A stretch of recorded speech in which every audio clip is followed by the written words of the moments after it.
Welcome friends, dear students. आज हम आगे बढ़ते हैं। जो हम डिफरेंशिएशन पढ़ रहे थे उसमें से हम आगे देखते हैं एप्लीकेशन पार्ट ऑफ डिफरेंशिएशन।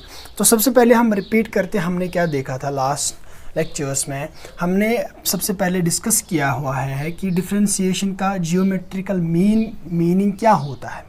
तो उसमें हमने देखा कि differentiation dy by dx is equal to limit of delta x tends to 0 delta y divided by del x.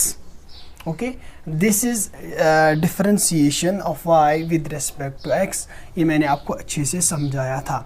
उसके बाद मैंने कहा था कि उसमें ये भी बताया था कि स्ट्रेट लाइन जो होती है उसमें डिफरेंशिएशन में अगर हम बड़ा भी इंटरवल ले, इस डेल्टा एक्स को टेंड कराने की ज़ीरो करने की कोई ज़रूरत नहीं है, क्योंकि स्ट्रेट लाइन में जो चेंज होती है वो कांस्टेंट होती है। रेट ऑफ चेंज एक्चुअली जो मैं बार बार कह रहा हूँ, how it is changing, that means we are measuring rate. Actually it's a rate major.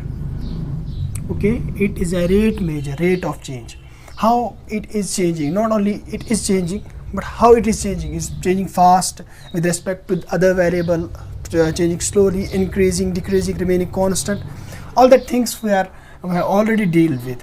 उसके बाद मैं ये कह रहा हूँ कि स्ट्रेट लाइन की जो डिफरेंशिएशन होती है वो dy by dx delta y by delta x भी लिख सकते हैं।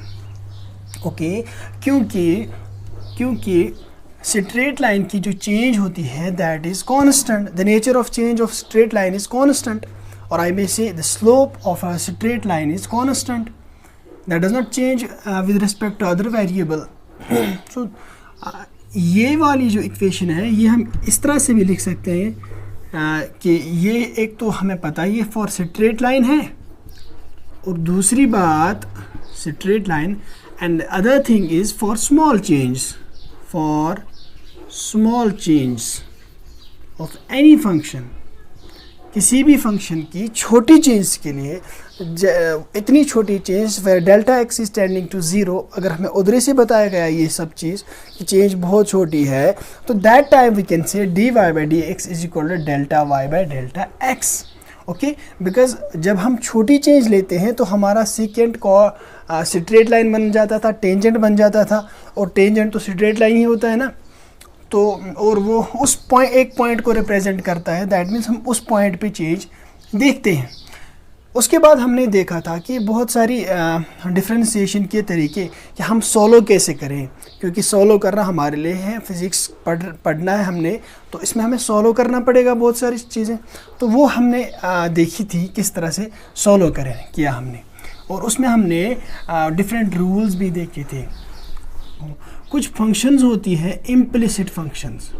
ओके, जैसा कि आप में से बहुत सारों को पता भी होगा what actually implicit function is. Implicit function is a function in which there are many variables, or I can say there is no direct dependence of one variable on another variable. Like इससे पहले हमने एक function देखी हुई होती थी, y is a function of x। हम देखते थे y is equal to sin x, ln of x, cos of x।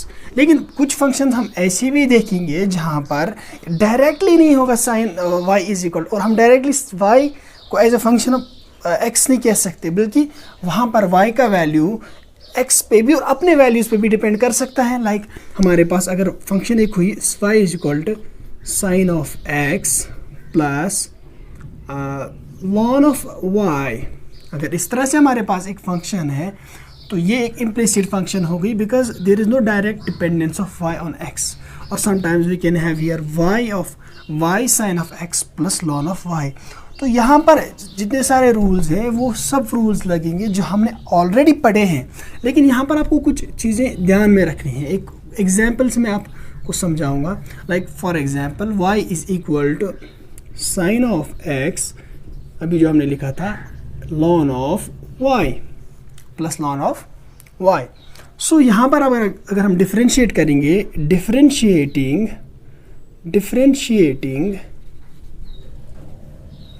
With respect to x, यहाँ पर मैं एक और टर्म जोड़ देता हूँ y स्क्वायर ताकि ये सारा कवर अप हो जाए इसमें। तो अब आपको बताया जा रहा है ढूंढो dy बाय dx। तो आप डिफ्रेंशिएट करेंगे विद रेस्पेक्ट x, क्योंकि आपको विद रेस्पेक्ट x ढूंढना है। तो यहाँ पर तो आ गया सीधे dy बाय dx। फिर यहाँ पर sin x है, ये तो डायरेक्ट है sin x की डिफ्रेंशिएशन, cos x। अगर यहाँ sin x स्क्वायर होता तो वही रूल्स फॉलो होते जो मैंने आपको सिखाए हैं, cos x। ln of x, यहाँ पर ln ऑफ y है, तो यहाँ पर क्या करें? देखिए जितने भी रूल्स हैं वो सेम लगेंगे, लेकिन we don't know here y exactly x के टर्म्स में किसके बराबर है, because y is equal to सारा। तो हमने क्या करना है, हम इसकी डिफ्रेंशिएशन करेंगे लाइक जैसे x की करते थे। हमें पता है ln ऑफ y की डिफ्रेंशिएशन होती है okay 1 by y, and then इस y की, जैसे मैंने कहा था पहले, फंक्शन की डिफ्रेंशिएशन करो, फिर जो आर्ग्यूमेंट है उसकी इंटरनल डिफ्रेंशिएशन करो। So you have to treat it like that argument. यहाँ पर आप ये नहीं कहोगे ये तो 1 पावर है तो हम बात ख़त्म कर देते हैं, नहीं। You have to write multiplied by dy by dx, because you don't know what is the value of actual value of, you don't have y in terms of x directly. So उसके बाद यहाँ पर अगर आप differentiation करनी है तो यहाँ पर आएगा ट्वाइस y। आपको सीधे स्टॉप नहीं करना है, because you don't have y in terms of x directly, जैसे मैंने आपको एक्सप्लेन किया था, बल्कि मल्टीप्लाई करना है dy बाय dx। थोड़ा कॉम्प्लेक्स लग रहा है, इसमें कोई कॉम्प्लेक्सिटी नहीं है, बल्कि जितनी भी dy बाय dx की टर्म्स हैं उन सबको एक साइड ले लो, dy बाय dx ये तो है ही, फिर minus 1 by y dy by dx minus 2y dy by dx is equal to cos of x। now dy by dx आप कॉमन निकाल सकते हैं, sorry dy by dx is equal to, wait, 1 minus 1 divided by y minus twice y is equal to cos of x।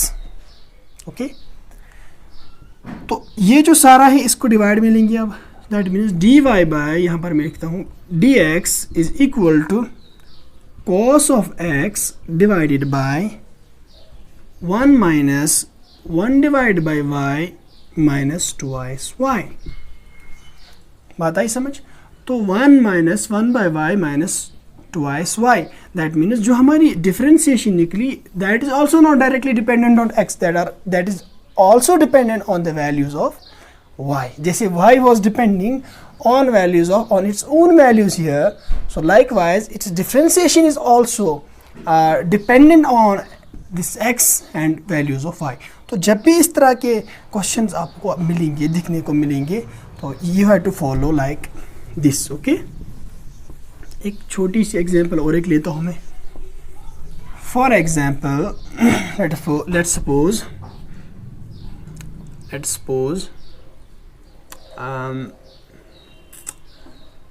sin of y is equal to sin of x plus twice x। You are told to find differentiation with respect to x, so you have to follow the same procedure। You know the differentiation of sin y, it's equal to cos of y, but this is y here, this is y here, so you have to internally differentiate with respect to x। sin of x is cos of x। सी आप यहाँ भी यही काम करते हैं, देखिए मैं लिख सकता हूँ internal differentiate dx by dx, but that is 1, that's why यहाँ पर लिखते नहीं है, समझाई बात। और यहाँ पर 2is x की होगी 2 डिफरेंशिएशन, बिकॉज x की डिफरेंशिएशन होती है 1। So dy by dx simply is equal to cos of x plus 2 divided by cos of y। This is so simple. So इस तरह से इम्प्लिसिट फंक्शंस में आप डिफरेंशिएशन करेंगे, ओके। आई होप ये आपको समझ आया होगा।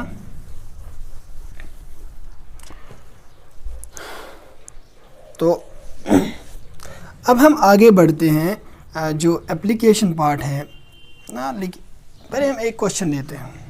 राइट,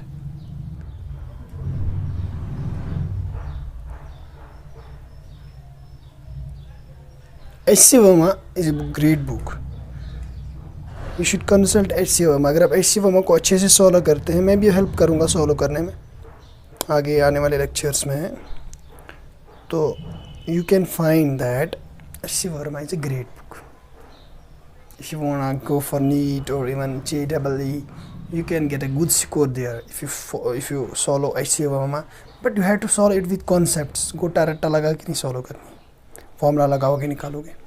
सी यहाँ पर क्वेश्चन है, the volume of a sphere is given by, volume of a sphere is given by, जैसे कि हमें पता है 4/3 pi r cube.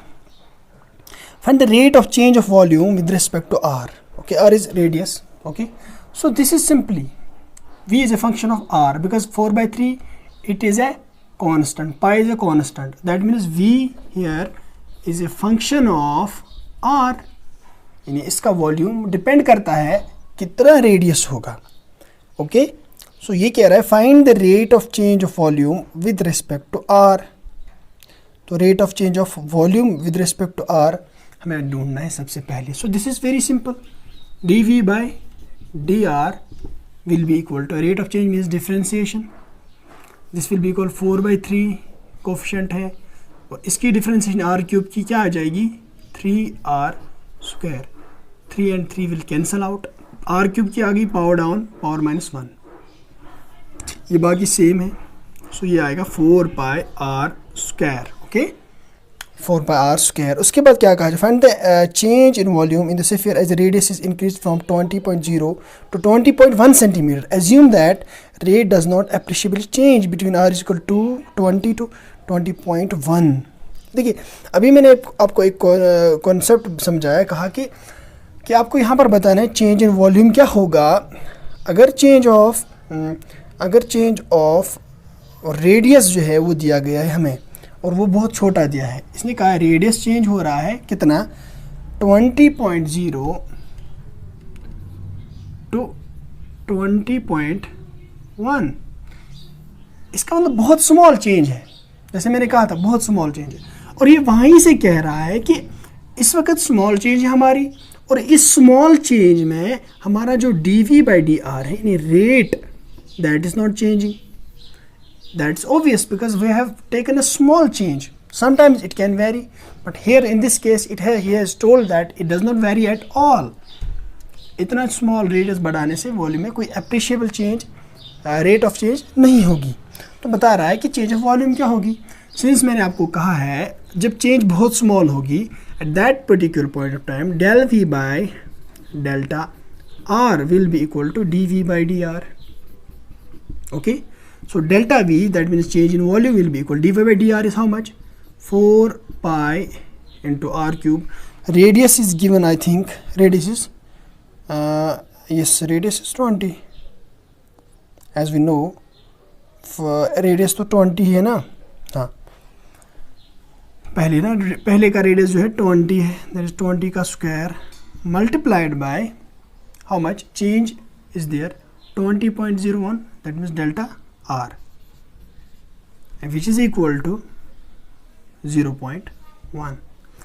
So the final answer is 160 pi centimeter square. Okay, sorry, centimeter cube, because यहाँ पर centimetre square होगा और यहाँ पर फिर इसका सेंटीमीटर रेडियस का, that will become centimetre cube. Okay, so यहाँ पर आपको ये बात समझ आ रहा था असल में कि if there is a small change given then this will be directly equal to this. This is applicable for straight line in any case, whether that interval is small, whether the interval is large, but in case of this it is given that when it's given that this interval, that the independent variable has a small change and that appreciably does not put any effect on what is this called as change, the rate of change, then this will be directly equal to this as given by the equation. Okay, अब हम बढ़ते हैं application part की ओर। तो हमारा जो application part है यहाँ पे वो बहुत ही सिंपल है, कोई जो है इसमें ज़्यादा कुछ करने की ज़रूरत नहीं है। हमने एप्लीकेशन पढ़ा है, अगर आपको पुराने लेक्चर समझ आएंगे तो ये आराम से समझ आएगा। एप्लीकेशन ऑफ डेरिवेटिव, देखिए हम यहाँ पर जो एप्लीकेशन पढ़ने वाले हैं वो बहुत ही इंपॉर्टेंट है। अगर आप फिज़िक्स पढ़ रहे हैं, फिजिक्स के लिए बहुत इंपॉर्टेंट है, बल्कि एप्लीकेशन पार्ट में बहुत ही ज़्यादा important. Even in engineering fields you have to sometimes maximize the function, and that time it's very much helpful. So what is it? It's maxima and minima. तो हमने देखी हमारी जो फंक्शंस होती है, हमारी फंक्शंस में कभी कभी क्या होता है कि जब हमारी फंक्शन चेंज हो रही होती है, हमारा जो डिपेंडेंट वेरिएबल इंडिपेंडेंट वेरिएबल की वजह से चेंज हो रहा होता है कि कभी कोई ऐसा पॉइंट आ जाता है जहाँ पर हमारी फंक्शन टर्न लेती है. क्या लेती है? Turn. What does that mean actually? कभी उसका एक एक हाईएस्ट पॉइंट आ जाता है या कभी लोवेस्ट पॉइंट आ जाता है, उसके बाद वो कर्व लेती है. एक्चुअली दैट मीन्स हमारी फंक्शन चेंज हो रही है, एक पॉइंट पर पहुँच, यहाँ पर टर्न ली. टर्न लेने का मतलब ये है कि वो उसका हाईएस्ट पॉइंट होगा. वो लोकल मैक्सिमा भी हो सकता है, लोकल मिनिमा. उतना डीप जाने की ज़रूरत नहीं. यहाँ पे हम डायरेक्टली देखेंगे यहाँ पे कि या तो वो चेंज या तो मैक्सिमा होगा या तो वो मिनिमा होगा. लाइक ये मैक्सिमा है, ये मिनिमा है. मैक्सिमा मीन्स कि for this dependent variable that will be the highest value and it will turn towards the lowest values again. Or it may be turning towards the lowest values, then it will go again to the highest values.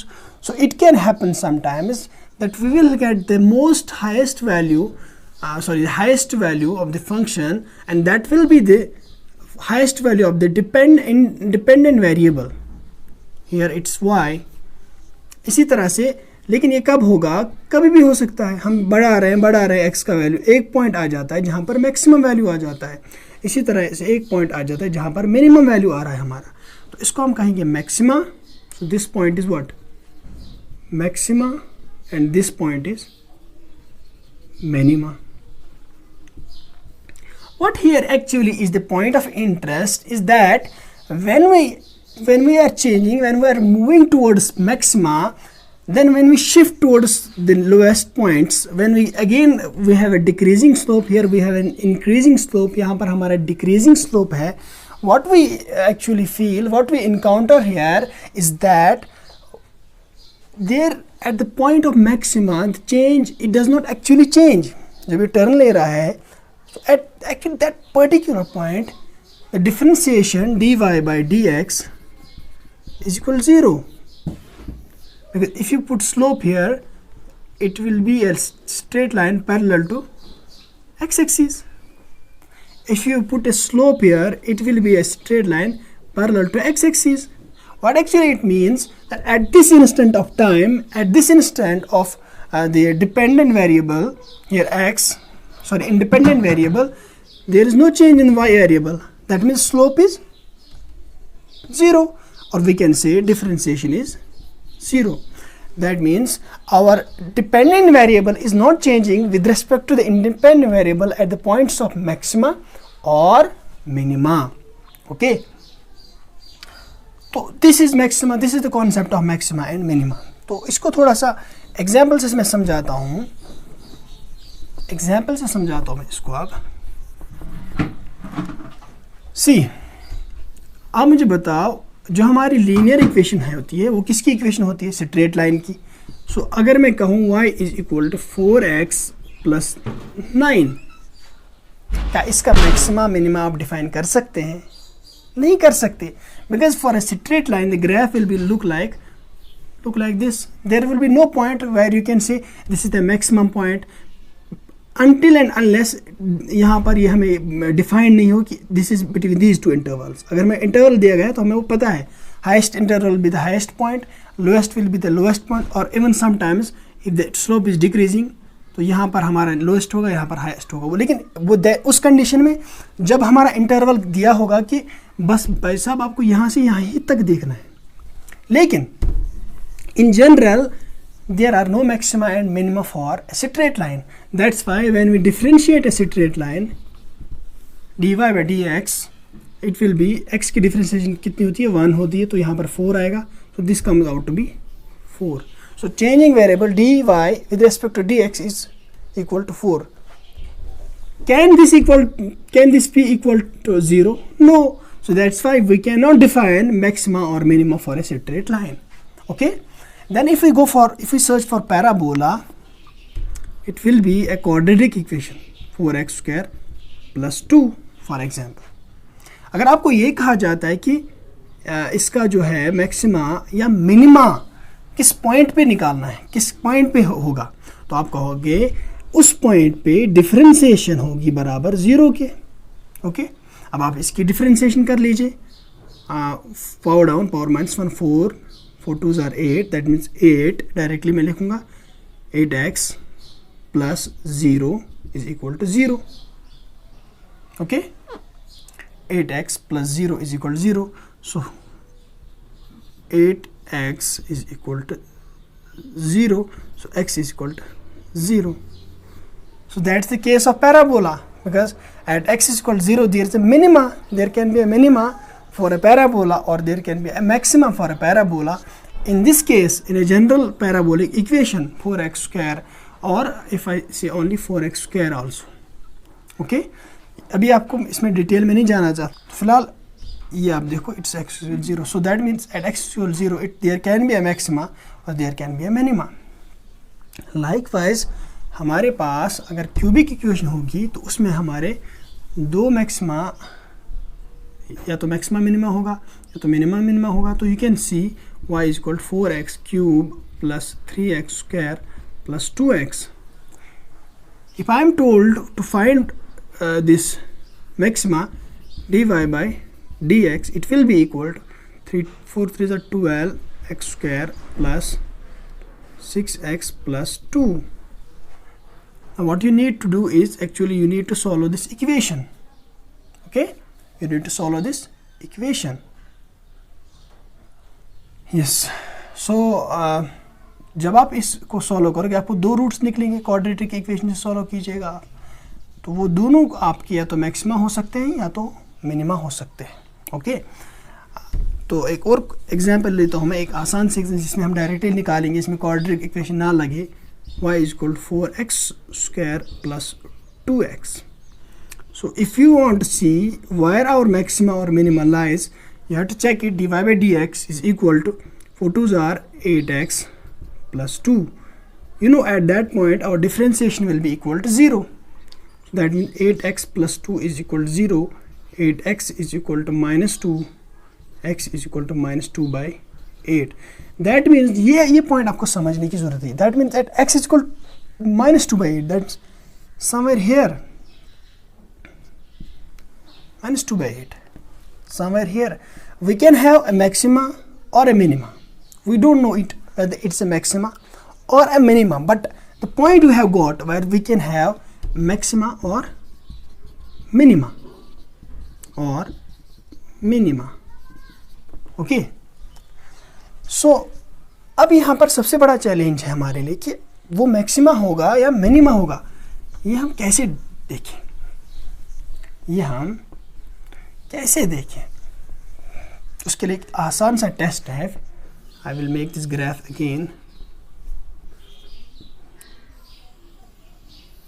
इससे आपको बड़ी आसानी से समझ आएगा. सी, अगर आप देखोगे यहाँ पर क्या हो रहा है, ये पॉइंट ऑफ मैक्सिमा है. ओके, ये पॉइंट ऑफ मैक्सिमा है.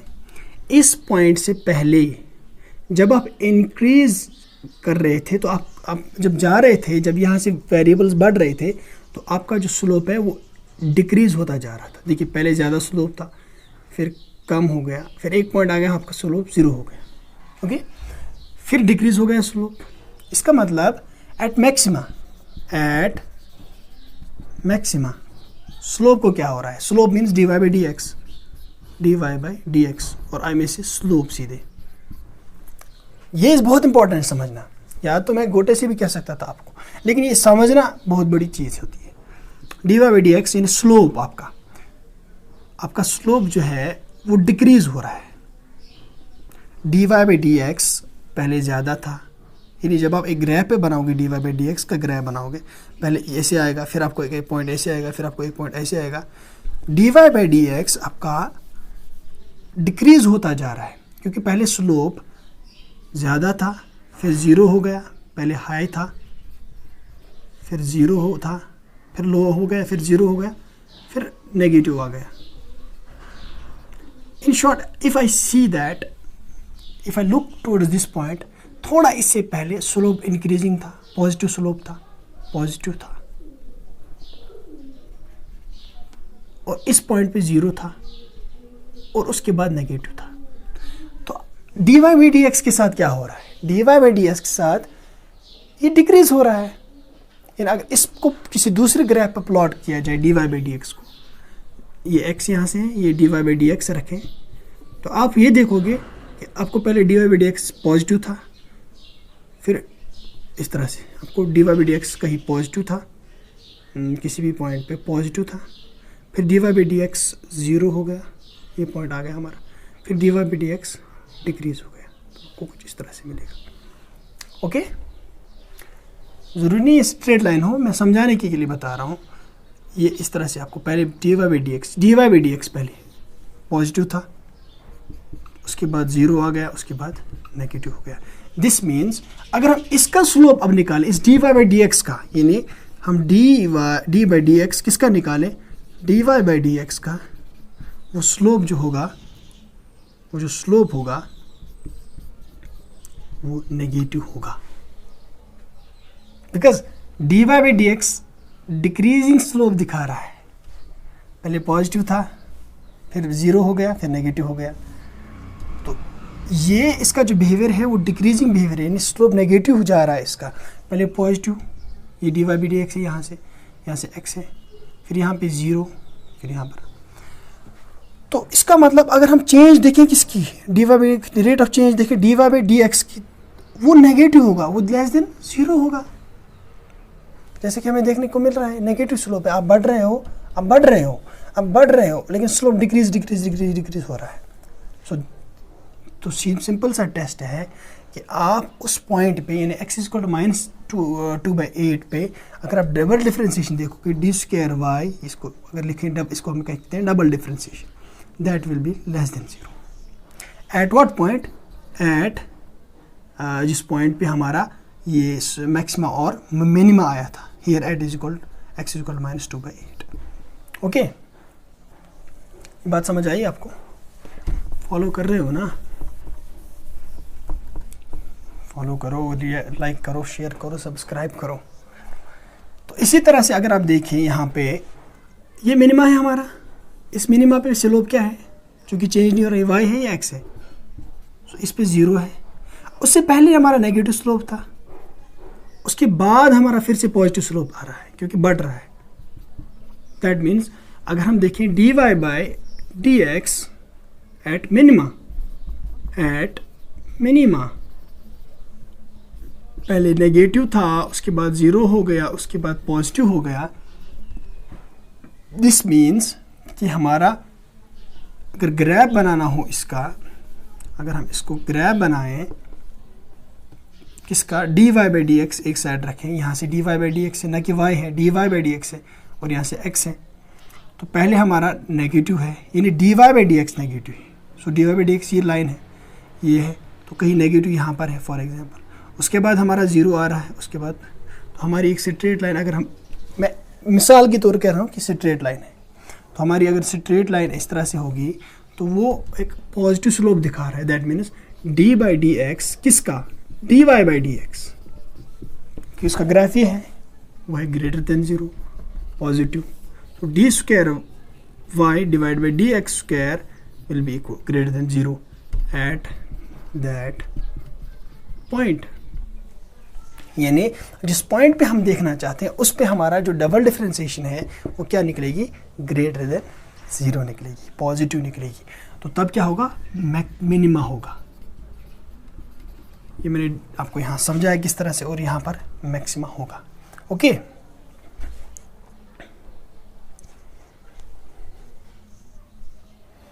तो आई थिंक ये काफ़ी है, इतना समझ में आया होगा आपको, तो बहुत अच्छा है आपके लिए भी। फिर भी एक क्वेश्चन मैं लेता हूँ जिसमें हम ये चीज़ देखेंगे एक बार फिर से, क्योंकि क्वेश्चन से ही बात समझ में अच्छे से आने वाली है। मैं लेता हूँ क्वेश्चन एक, y is equal to 4x square plus 8x। So dy by d x मुझे बताया जा रहा है कि मुझे बताओ इस फंक्शन का मैक्सिमा या मिनिमा कहाँ पे होगा, मैक्सिमा या मिनिमा कहाँ पे होगा। मैं कहूँगा उस पॉइंट पे डिफरेंशिएशन 0 होगी, और मैं लिख सकता हूँ, इसकी डिफरेंशिएशन कर सकता हूँ 4 2 8, 8x plus 8 will be equal to 0. So let's write it 4 here. Okay, or I may write 16, it will be easier for you at this place. So x will be equal to minus 16 divided by 8. So that means that x is equal to minus 2 and x is equal to minus 2 हमारा या तो minima होगा या तो maxima होगा। अब वो minima होगा या मैक्सिमा होगा वो कैसे पता चलेगा, बोलो। इस केस में आप डायरेक्टली पता नहीं कर सकते, बिकॉज इस केस में क्यों नहीं पता कर सकते, क्योंकि अब जब आप इसकी डबल डिफरेंशिएशन करोगे d square divide by d x wait d square y divide by d x square किसके बराबर निकला, डबल डिफरेंशिएशन। अब इसकी डिफरेंशिएशन करनी है, सॉरी वो किसके बराबर निकलेगा, वो 8 के बराबर आ जाएगा। ओके, सो जब वो 8 के बराबर आ गया दैट मीन्स वो क्या है, पॉजिटिव है। चाहे वो x इज इक्वल टू -2 पे देखो या किसी और पॉइंट पे भी देखो, हमेशा 8 ही आएगा। वो पॉजिटिव निकला दैट मीन्स उस पॉइंट पे हमारा क्या होगा, मिनिमा होगा। लेट्स सपोज अगर ये इस तरह से इक्वेशन दी हुई होती, इसने माइनस दिया होता तो ये ऑटोमेटिकली नेगेटिव आता और ये मैक्सिमा होता, ठीक है। लेकिन अगर यहाँ पर क्यूबिक होगा फिर आपको 2 पॉइंट्स निकलेंगे जिन पॉइंट्स पे आपको मैक्सिमा मिनिमा चेक करना है, तो आपको लाइक वाइज ऐसे ही चेक करना है। फॉर एग्जांपल अगर हमें कभी डबल डिफरेंशिएशन इस तरह से आई होती, मिसाल कह रहा हूँ मैं 2x, फिर ये पॉइंट होता, मैं सीधे यहाँ पर पॉइंट डालता, 2 2 4 -4 आ गया तो मैं कहता यहाँ पर मैक्सिमा है because this is less than 0। Okay, so ये बहुत इंपॉर्टेंट था। आज के लेक्चर के लिए इतना ही, तो आगे आने वाले लेक्चर्स में बहुत ज़्यादा और मज़ा आने वाला है। अगर आपको समझ आया है तो कमेंट ज़रूर करो, कोई कन्फ्यूजन है तो तभी कमेंट करो, हर हाल में कमेंट करो।